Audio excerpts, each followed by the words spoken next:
Hello, this is Tony Heller from RealClimateScience.com. David Attenborough says that prior to 100 years ago, the climate was very stable.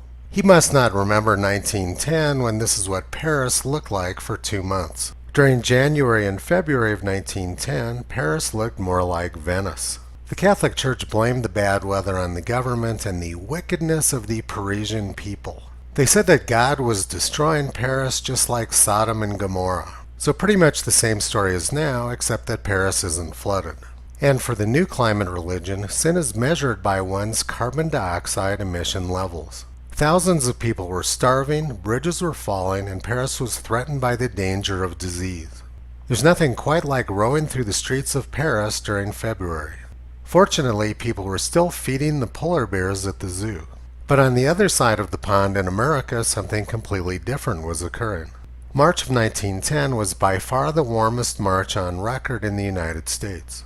2/3 of afternoon temperature measurements taken in the United States during March 1910 were over 60 degrees Fahrenheit. And almost 40% of days were over 70 degrees Fahrenheit. And not surprisingly, March of 1910 was by far the driest March on record in the United States. Paris was flooded, but the United States averaged less than 1 inch of rain during that month. The drought continued in the United States all through the summer, and during August of 1910, the United States had its largest forest fire on record. 3 million acres of Idaho, Montana, and Washington burned in just a few hours. There were hurricane-force winds. The 1910 forest fire was much worse than anything which modern Americans have experienced. The flames brought death and devastation and an appalling loss of life. And later in the year, even deadlier fires occurred in the United States and Canada. Minnesota and Manitoba had huge fires during October 1910, which killed more than 250 people. Thousands of people fled the flames and hundreds of people died. The Winnipeg Tribune reported, "Forest fire leaves path of desolation. Cyclone of flame leaps out of forest and lays bare thriving Minnesota towns in few hours." This was the lovely climate which David Attenborough wants to take us back to. Meanwhile, in 1910, National Geographic was reporting on the extraordinary retreat of glaciers in Alaska. And it was also reported that glaciers were rapidly retreating in Greenland and just about every place else in the world.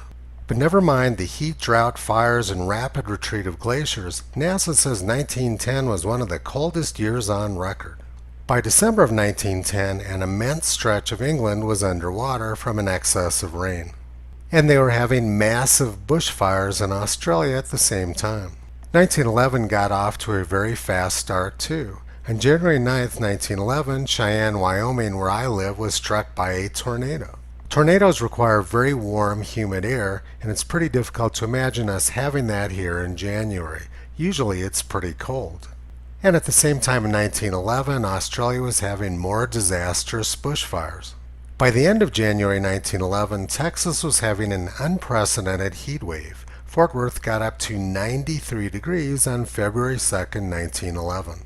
And that was just the beginning of the heat. During May of 1911, the United States had an unprecedented heat wave.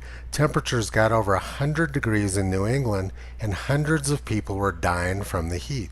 Temperatures got over 100 degrees in Washington, D.C., and they had to shut the schools down. Then came July. July 4th, 1911 was by far the hottest on record in the United States. The Boston Globe reported 112 degrees in Maine and 110 degrees in New Hampshire on July 4th, 1911. The heat wave of 1911 lasted for 11 days in New England and killed as many as 2,000 people. Lots of people committed suicide to escape the heat. And the heat of summer 1911 was even worse in Paris. They had a 70-day heat wave which killed more than 40,000 people. That's the same Paris, France, which was underwater for 2 months 1 year earlier. The heat wave struck England as well. It was 100 degrees in London, and more than 1,000 people died in Germany. The heat also extended into the Arctic. All of the ice was gone along the shores of Siberia and Alaska. Glaciers were disappearing, fires near Paris, Austrian heat wave, Constantinople ablaze. The New York Times reported that the seashore along the English coast was being eroded away and was becoming unsafe. Experts said that the climate of California was reversing and there was ruined wheat crop in Victoria. Melbourne recorded their hottest ever November temperature of 106 degrees.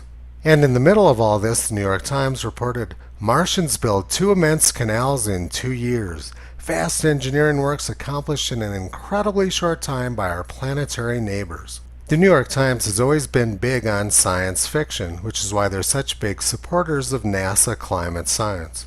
Never mind the record heat, fires, drought, and glacier retreat which was going on, NASA says 1910 and 1911 were 2 of the coldest years on record. And David Attenborough says that the climate prior to 100 years ago was very stable and very nice. It's unfortunate that Sir David, who calls himself an expert, doesn't seem to know much about either science or history. Toto has been pulling back the curtain on this clown show for the past 14 years. You can visit him, Kyrie, and Caesar on the web at realclimatescience.com.